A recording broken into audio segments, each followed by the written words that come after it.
Good morning, second graders. Happy Thursday. I hope you guys are all well. Today for our lesson, you're going to need your graphic organizer that you created last time. So this is Miss Chadwick's graphic organizer. Mine looks a little bit different than yours. But go ahead and make sure that you have this or pause the video to recreate it.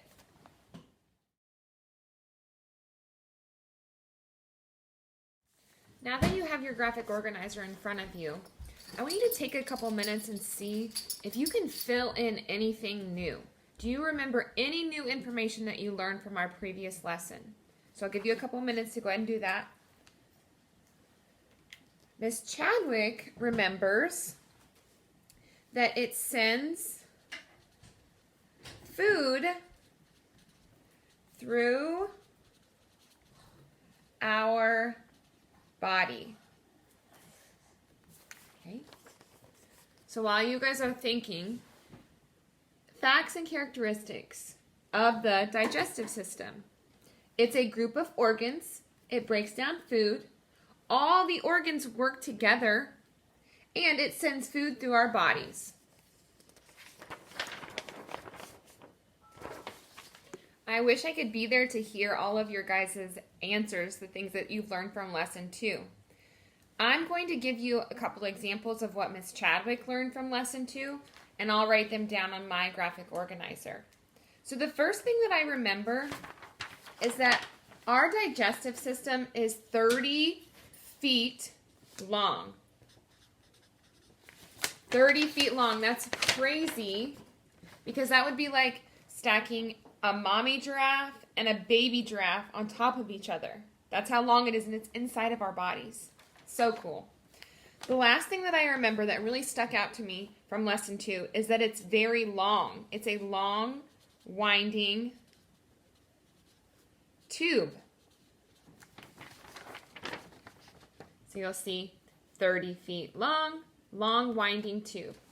What are some of the things that you added on your graphic organizer?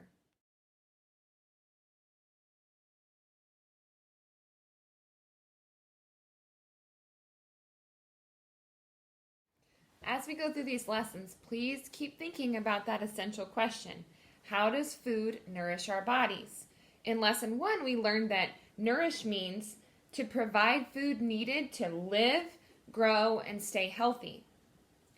In lesson 2, we're also working on our focusing question, which is, how can food nourish my body? So in lesson 2, we learned all about the digestive system and what happens to our food. We are going to now continue reading the second half of the digestive system. Chapter 3, Digestive Disorders. Have you ever had a stomach ache? It tells you that your digestive system has a problem. Other signs that something is wrong include vomiting and diarrhea. They could be a sign that you have eaten the wrong foods or caught an infection. They can also indicate that you are under stress. It says, got butterflies.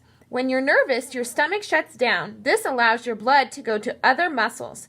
It causes a fluttery feeling. Why does my stomach hurt? A stomach ache could be caused by something you ate. Some people are allergic to foods such as wheat or nuts. Other people are lactose intolerant. They cannot digest dairy foods properly. Stomach aches can also be caused by eating a poisonous food, such as some types of mushrooms. It says lactose intolerant affects as much as 75% of the world's population. Food can contain microbes such as bacteria. Fortunately, most microbes are killed before they can harm you. Some, however, cause food poisoning. Many produce toxins that poison your body. The symptoms include cramps, vomiting, and diarrhea. It may take several days before your body gets all the germs out of your digestive tract. You may need to see a doctor. Throwing up. You have probably had to throw up at some stage in your life. Vomiting is certainly unpleasant. However, it has useful purpose. It is often your body's way of getting rid of poisons before they get into your bloodstream. The muscles in your abdomen squeeze your stomach. This forces the stomach to empty its contents back up the esophagus and out through your mouth. It says vomiting is a reflex. Once it starts, there's nothing you can do to stop it. Heartburn and ulcers. Usually, a ring of muscles keeps food in the stomach from going back up your esophagus. Sometimes, a problem keeps it from closing properly. Stomach acid may then get into your esophagus. This causes a burning feeling called heartburn. Sometimes stomach aches are caused by ulcers. Ulcers are wounds in the stomach lining. They allow gastric juice to attack the stomach wall. Ulcers are often caused by a particular bacterium. Doctors use an antibiotic to kill the bacteria. They use antacids to reduce the acid in the gastric juice while the wound heals. Colon care. Sometimes what you call a stomach ache is actually pain in your large intestines. If you haven't drunk enough water or eaten the right foods, you may be constipated. If you have an infection in your large intestines, your body will want to get rid of it fast. The result is diarrhea. Sometimes the same symptoms indicate a more serious disease, such as colon cancer. In these cases, a surgeon may remove the unhealthy section of the colon and reconnect the two ends. That's why this says, it's important to drink water when you are thirsty. You guys need to drink more water. What's it for? Your appendix is a small tube at the start of your large intestines. Scientists are not sure why it is there. Some think it might help fight infections. However, people who have had their appendix removed have no obvious problems. Sometimes the appendix becomes swollen and inflamed. This condition is called appendicitis. It can cause a sharp pain in the side, fever, and vomiting. People who think they have appendicitis must see a doctor right away. If the appendix is not removed in time, it will burst, and this can cause a serious infection that is sometimes fatal.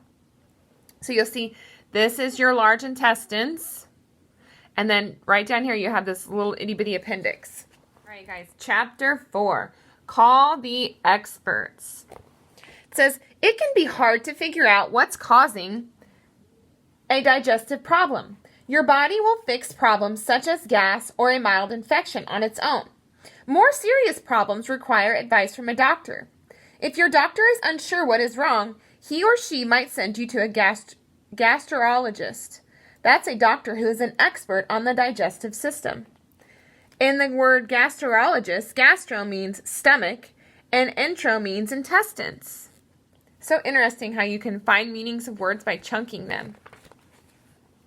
The first stomach surgeon. Years ago, doctors didn't understand the digestive system. They had no way of seeing inside the body. This started to change in 1822. A fur trapper named Alex St. Martin accidentally shot himself in the stomach. The wound healed, but a fist-sized hole through his skin and into his stomach remained. Surgeon William Beaumont used the hole to study the digestive system. He would tie string to a piece of food and push the food into the hole. He then pulled it out at various times to figure out the steps of the digestion process. Beaumont also discovered that the stomach acid broke down food on its own. Ooh, can you guys imagine that? Having a hole in your stomach for the rest of your life? Yuck. Today, doctors can look inside your digestive tract without cutting you open. They insert a special tube with a light and a camera at the end into your body. The end of the tube also has a tiny device that can take a sample of your tissue so that the doctor can study it in a lab. So if you look at that picture, they're sending that tube down here. You guys are doing awesome. Keep it up. We're on chapter 5. Fit for life. How do you keep your digestive tract in top shape? Eat well, drink water when you are thirsty, and get regular exercise. If you do these things, the good things will get into your system and the unwanted waste will move out quickly. You'll feel well. You'll have all the energy you needed. Put in only the best. Fiber helps keep your intestines healthy. Fiber is the material in plant cells that helps them hold their shape.